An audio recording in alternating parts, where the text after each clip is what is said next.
Opa, recaída é uma preocupação de toda a família que tem um dependente químico que está em sobriedade. Sempre está rodeando, está com aquela preocupação, meu Deus, será que ele vai recair? E o que eu posso fazer para prevenir ou para ajudar um dependente químico a não ter uma recaída?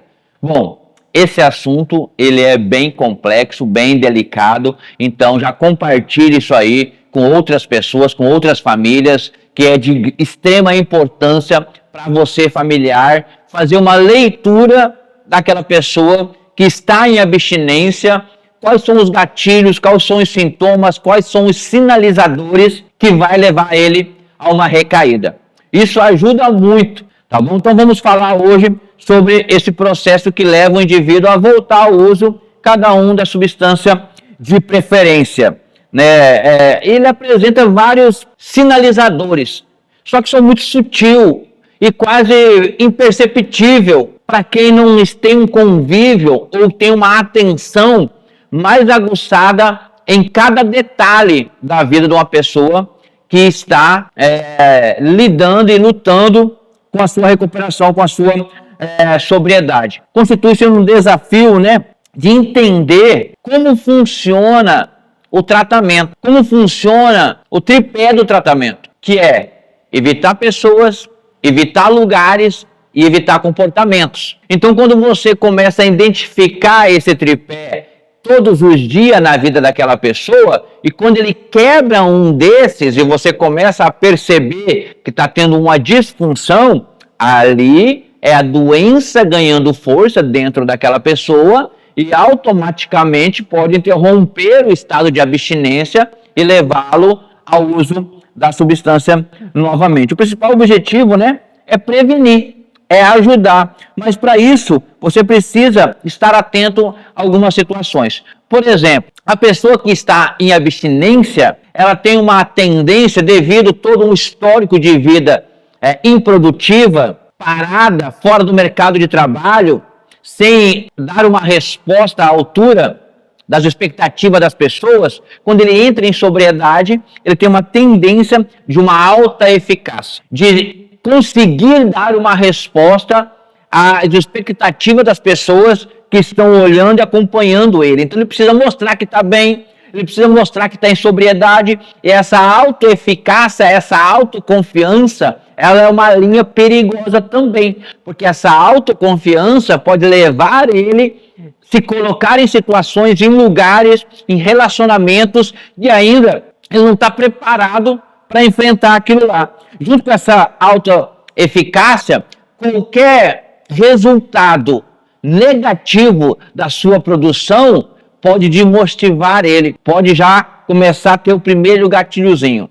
Então, o primeiro ponto é tomar um cuidado com essa autoeficácia. Quando a pessoa começa a se tornar muito autoconfiante. E a família, às vezes, acaba entrando nesse embalo. Não, ele está muito bem. Hoje pode confiar nele, ir em tal lugar, pode confiar nele. Mas a questão maior, que não é a pessoa que é inconfiável. Não estamos falando do indivíduo, mas uma doença crônica progressiva que está instalado nesse indivíduo e que age sorrateiramente, assim, imperceptível, ganhando espaço, ganhando lugar dentro do aspecto biológico, psicológico, social e espiritual. Segundo, é a expectativa de resultados. Toda a ação, ele busca gerar um resultado. Só que nós entendemos que o resultado de qualquer ação nossa não é única e exclusivamente baseado em nós. Por quê? Porque nós temos um mundo externo. Você pode sair com o objetivo de arrumar um emprego e estar muito focado, muito preparado para uma entrevista. Mas mesmo você sendo bom, fazendo uma boa entrevista, não significa que é a garantia de você sair de lá empregado. E essa busca, esse resultado, essa expectativa desse resultado não correspondido pode se frustrar. Você sai às vezes querendo fazer um negócio, mas o negócio não depende só da proposta sua, depende do comprador. E se esse comprador, por qualquer motivo, não compra ou não aceita a negociação, já é uma frustração, porque ele gerou uma expectativa em cima daquilo lá. Então você consegue perceber que a recaída, a interrupção da abstinência pode ser por qualquer motivo, muitas das vezes para nós, vamos dizer assim, pessoas que não temos problema com a dependência, que a gente passaria por cima e seria normal. Mas para o dependente químico, é mais um gatilhozinho, é mais um, e isso vai ganhando força dentro do indivíduo. Terceiro lugar, com a expectativa não alcançada, vai diminuindo a motivação dessa pessoa em continuar lutando, continuar buscando. Porque nós sabemos que o mercado hoje, tanto profissional como empresarial, como de venda, como acadêmico, como dentro de uma instituição religiosa, é muito competitivo. E às vezes, a não alcançar os seus objetivos, os seus resultados, não ser reconhecido já de imediato, começa a frustrar aquele indivíduo, mesmo que ele não fale, mesmo que ele não relate, mesmo que toda vez que você pergunta, tá tudo bem? Parece que você está meio abatido. Não, estou bem sim, é tranquilo. Não deu certo lá, mas é assim mesmo. É uma fala, às vezes, para tranquilizar a família, mas de fato, quando você conhece ele, você consegue perceber que ele está desmotivado, que aquilo lá frustrou ele de alguma maneira. E isso, a doença começa a ganhar força. Vamos dar uma pausa e vamos falar só sobre como que o metabolismo reconhece a substância, seja álcool ou seja qualquer outro tipo de substância. Para nós, conhecemos as drogas lícitas e as ilícitas, que são as legalizadas no nosso país e as ilegais no nosso país. Mas o metabolismo, o organismo da pessoa, ela não tem essa leitura legal, ética, moral da substância. Quando ela entra no organismo, ela é só, vamos dizer assim, identificada como medicamento, como remédio, que resolve o problema daquela pessoa. Por isso que lá na farmácia, está escrito lá, drogaria, porque lá nós temos drogas para o câncer, drogas para infecções, drogas para bronquite, droga para todo tipo de enfermidade ou intercorrências clínicas de qualquer indivíduo. E o corpo, ele não sabe identificar o que é um diazepam e o que é uma cannabis, o que é uma dose de álcool e o que é um tarja preta. Para ele, quando entra e chega no sistema nervoso central e ameniza o problema que está tendo ali, é só isso que ele identifica. Então, para o dependente químico, quando ele não consegue alcançar esses objetivos, automaticamente o sistema nervoso central está recebendo informações negativas de tristeza, de frustração, de estresse. E isso é um montante e o corpo começa a gritar, cadê o seu remédio? Porque você não está se sentindo legal, você não está se sentindo bem, você não está feliz, você não está eufórico, você não está correspondendo, ou seja, está desanimado, já a sua energia está baixando porque não há uma motivação. Então o organismo começa a mandar sinalizadores pedindo o remedinho dele de preferência, que é a substância, porque é uma fuga dos dores emocionais, das dores psicológicas, de frustração, de decepção, que ele não está conseguindo e não era acostumado a lidar com isso. E no mundo real, isso faz parte da nossa vida. Nem tudo sai do jeito que a gente planeja, do jeito que a gente quer. E a gente vai ter que lidar com isso. Só que o dependente químico, ele não está... Ele tinha na cabeça dele a ilusão que o único problema da vida dele era usar a substância. Agora ele não está usando substância e está tendo problema. Como que eu vou lidar com esses problemas? Então, a recaída é o tratamento de lidar com todas essas questões que fogem do nosso controle e que não dependem só de nós, mas que nós devemos buscar estratégias e entender que um dia após o outro as coisas vão se resolvendo e tudo vai se alinhando e tudo vai melhorando. E nada é baseado no imediatismo. Só que o dependente químico, ele era acostumado com o imediatismo, com o sim. Agora, ele vai ter que lidar com todos os contratempos normais e naturais da vida de hoje, muito corrida, muito competitiva. Então, o parente, você que está observando, tem que ter um olhar mesmo muito bem afinado, muito bem perceptível, ter uma atenção de como está o humor dele, como que ele saiu e como que ele voltou daquilo que ele foi fazer. Porque isso é um grande indicador de como está o estado emocional e qual deve ser as suas contrapartidas para amenizar. Dependendo da palavra a qual é colocada nesse momento, pode ser realmente um fortalecedor para que esse gatilho dispare e ele busque a substância de preferência. Então, o estado emocional, ele é o grande X da questão nessa fase de abstinência e de possíveis recaídas. Deve ter uma atenção muito grande por parte da família, como está e quais foram os episódios que ele vivenciou. Ou seja, quem ele encontrou na rua, com quem ele falou, com quais amigos ele se comunicou. Não que nós podemos ter o controle e impedi-lo de conversar com pessoas, não é esse o objetivo. Mas, baseado em quem ele se comunicou e com quem ele encontrou, vai nos levar a uma abordagem diferente, a ter um diálogo mais aberto, a ter um diálogo mais franco, objetivo e direto, ok? Então vamos lá. Estado emocional negativo, que é um grande gatilho. Por exemplo, um estado depressivo ou de depressão. Todo o dependente químico, quando as coisas não saem do jeito que ele planejou e do jeito que ele tinha imaginado, ele não teve o sim que ele queria ter, mas teve muitos nãos, muitas portas na cara, muitas... Por quê? Porque ele tem um histórico lá atrás, profissionalmente falando. Agora ele está em abstinência, mas os antigos empregadores dele, as antigas empresas, não tiveram amnésia. Lembram do perfil de um irresponsável, daquele que abandonou as tarefas pela metade. E aí, então, é lógico que ele ingressar novamente nesse mercado de trabalho tão competitivo vai exigir dele um pouco mais de persistência e entender que é um direito das pessoas que, devido àquilo que ele plantou durante toda a vida dele, de irresponsabilidade, de falta de comprometimento, de falta de profissionalismo, isso gerou uma imagem. E agora ele não pode se frustrar cada vez que alguém lembra e traz à tona quem ele era. Ele tem que continuar com um posicionamento, não, eu mudei e eu sou capaz, se não vai ser aqui, vai ter outras portas em outros lugares. Então, esse estado depressivo, de tristeza, de desânimo, vai gerar nele um nível maior de ansiedade.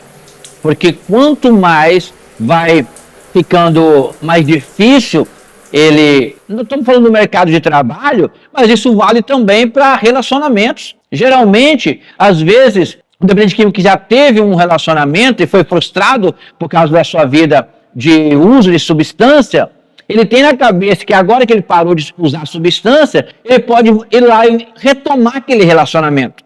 Porque agora ele não usa mais substância, aquele cara que a pessoa terminou não existe mais, é uma nova pessoa. Só que os danos que foram feitos naquele relacionamento, muitos deles às vezes são irreversíveis. Não tem como mudar, não tem como voltar lá e passar uma borracha. A pessoa a qual ele, com palavras, feriu, machucou, as quebras de confianças, de traição, de brigas, de palavras agressivas, aquilo lá a pessoa não teve uma amnésia. Não tem como. São danos, muitos deles irreversíveis.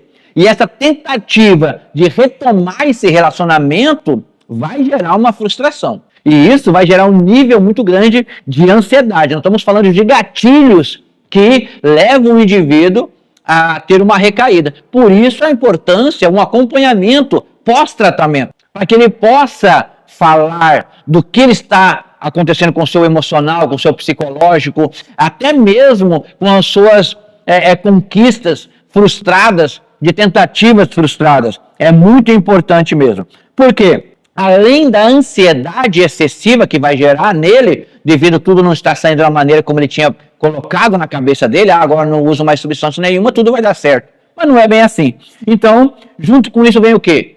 Angústia, solidão, porque a maioria das pessoas ainda lembram daquele indivíduo de um mau caráter, uma má índole. um mau profissional, um mau marido, um mau filho, algo que ficou marcado na história dele. E automaticamente, essas pessoas talvez ainda não estão abertas a se aproximar novamente, a expor seus relacionamentos com essa pessoa novamente. E isso é um direito de todas as pessoas, só que o próprio indivíduo vai se sentindo isolado. E aí começa os questionamentos, que é uma autossabotagem da mente dele. Será que valeu a pena eu parar de usar? Parece que minha vida, depois que eu entrei em abstinência, em vez de melhorar, está mais difícil. Porque a substância antes maquiava a realidade, a percepção do mundo real. Os problemas estavam ali, só que sempre estava sob o efeito da substância, não estava perceptível para ele. Ah, não estou nem aí, quem gosta de mim, quem não gosta, eu uso mesmo e pronto, acabou. Agora, como ele está em sobriedade, ele começa a se importar com a opinião dos outros e por que essas pessoas não querem mais se aproximar dele. E isso vai se tornando um fortalecedor, muitas das vezes, para uma chegada a uma recaída. Então, junto com isso, ele começa a se preocupar e vem um sentimento de culpa, de uma autocobrança. Aonde eu estou errando? Aonde eu estou falhando? O que está acontecendo? Por que eu não estou tendo sucesso? Por que eu não estou avançando? Junto com esse sentimento de culpa, é lógico que a pessoa começa a ficar um pouco mais estressada. Então, os relacionamentos, às vezes, com a pessoa que está em sobriedade, vai exigir de você que está se relacionando com ele, que é um codependente, um pouco mais de flexibilidade, um pouco mais de paciência, uma escuta mais saudável, ouvir mais e falar menos. Quando falar palavras mais assertivas. Por quê? Porque ele já está lidando com um estresse muito grande de todo o contexto que ele não está conseguindo avançar e romper. E é normal e natural esse processo, porque ele está, vamos dizer assim, se inserindo novamente na sociedade, retomando a sua vida em todas as áreas da sociedade. Só que ele está retomando isso, todas as áreas, numa vez só. Ele está retomando a sua vida acadêmica, muitas das vezes, sua vida profissional, sua vida de relacionamento, sua vida espiritual, e é um montante de relacionamentos e situações onde ele não consegue gerir tudo de uma vez só. Ou às vezes a euforia é demais, e outras vezes também a tristeza e o estresse é demais, porque tem situações que não está no nosso controle. As piadinhas de mau gosto, as conexões da vida dele na ativa, sempre fazendo conotações pejorativas e negativas sobre o uso de substância. Então, quem está se relacionando com um dependente químico em sobriedade, ele precisa estar atento a muitos detalhes. É muito comum o dependente químico, isso eu percebo dentro da comunidade terapêutica, por exemplo, esse sentimento de pertencimento e até mesmo de possessão de uma pessoa que está mais próximo dele. E quando aquela pessoa, às vezes, diminui um pouco a atenção a ele e dá uma atenção a um terceiro, desenvolve nele um ciúme e também um sentimento de complexo de inferioridade, de não ser tão importante. Ah, eu não sou tão importante igual fulano, só porque eu já tive problema com droga, porque eu já cometi falhas, cometi pequeno delito, e isso são fortalecedores, são gatilhos que vai ganhando força da doença cada vez mais dentro do indivíduo, levando ele a um sentimento de raiva, a um sentimento de começar a questionar todas as suas ações, todos os seus esforços, que não tem avançado, que não tem dado em nada. Por quê? Porque o crescimento, a evolução, a inserção na sociedade de novo, ele é gradativo. Você vai conquistando o seu espaço, você vai conquistando a sua credibilidade, você vai conquistando o respeito progressivamente. Só que o dependente químico, ele quer isso já, um reconhecimento imediato, porque ele era acostumado com resultados imediatos. Então você que caminha junto com o dependente químico, você tem que ter essa disponibilidade de estar sempre conversando, de estar sempre aconselhando, de estar sempre mostrando um ombro amigo, falar, não, está melhorando, calma, é devagar, vai dar certo, as coisas estão avançando, não se frustre, eu estou aqui junto com você, eu sei que as coisas estão difíceis, mas você tem um companheiro, você tem uma companheira, você tem alguém que está do seu lado, nós vamos amanhã, vai ser um novo dia, com novas oportunidades, vamos começar tudo de novo e as coisas devagar vão avançar. Outro fortalecedor grande para uma recaída, além dessas questões emocionais, nós vamos falar de questões familiares. É muito comum uma família disfuncional gerar situações desconfortáveis. O que é uma família disfuncional? Uma pessoa, uma criança que é diagnosticada com asma, quando vai no especialista, primeira coisa que ele vai dizer, olha, seu filho agora, ele está numa comorbidade asmática, ele é alérgico a pluma, a pelo de determinados animais. Então, só tem aqueles ursinhos de pelúcia na casa da senhora? Tem, então, pode tirar do quarto dele. Qual o tipo de cobertor que ele usa? É aquele de pluminha? Não, não pode mais usar. As cortinas, que cortina que a senhora tem? Ah, não, essa também tem que trocar. Ah, tem gato em casa? Ah, então vai ter que evitar ele ou restringir ele a um ambiente. E a pessoa sai de lá e executa tudo aquilo que o profissional da saúde indicou para ele. Para quê? Para que ele não tenha uma crise asmática, para que ele não agrave a doença, para que a doença não se torne aguda. Você vai tirar e limpar a sua casa de tudo aquilo que gera esse problema para aquela pessoa. O dependente químico é da mesma forma. Existem coisas que a gente chama de agravantes para uma recaída. Se o problema dele é álcool, é possível uma pessoa que conviva numa família que os demais todos bebem, entre aspas, socialmente, e aquela pessoa continuar nesse meio familiar? Ou seja, é uma família que nesse aspecto de sobriedade está disfuncional. E aí, aonde talvez se haja necessidade desse indivíduo, se a família não vai conseguir, e os demais falam, não, eu não vou mudar meus hábitos por causa de fulano. Então, precisa chegar num consenso e falar, então fulano não pode morar com a gente vai ter que arrumar um lugar onde não vai ter essa exposição o tempo todo. Por quê? Porque tem uma doença grave e ele fica vendo nós beber, nós divertir, a gente ficar rindo, automaticamente vai também acionar um gatilhozinho para uma recaída, porque isso tudo é sinalizador. Uma vida perfeita, uma vida alegre, todo mundo divertindo, todo mundo rindo, todo mundo festejando, e eu não posso? Eu também quero, também faço parte da família, então eu vou beber moderadamente, eu não vou mais agora. Só que ele tem uma doença, aonde um gole, a primeira dose é muita, mas depois que ele tomou a primeira, 1000 é pouca, por causa da compulsividade da doença. Então, uma família aonde o estresse de brigas, de conflitos, está todos os dias presente, é um grande gatilho também para poder o indivíduo ter uma recaída, porque nós falamos de todos os estados emocionais que levam ele a ter uma recaída. Então, quando a gente fala em codependência, nós estamos falando de toda a família agora também alinhar algumas áreas da vida delas que estão desalinhadas, para que todos possam desfrutar de uma vida melhor, de um relacionamento melhor, de uma família mais funcional, com todos em sobriedade. Então, o conflito familiar, além do conflito familiar, desses aspectos, tem os conflitos de cobrança.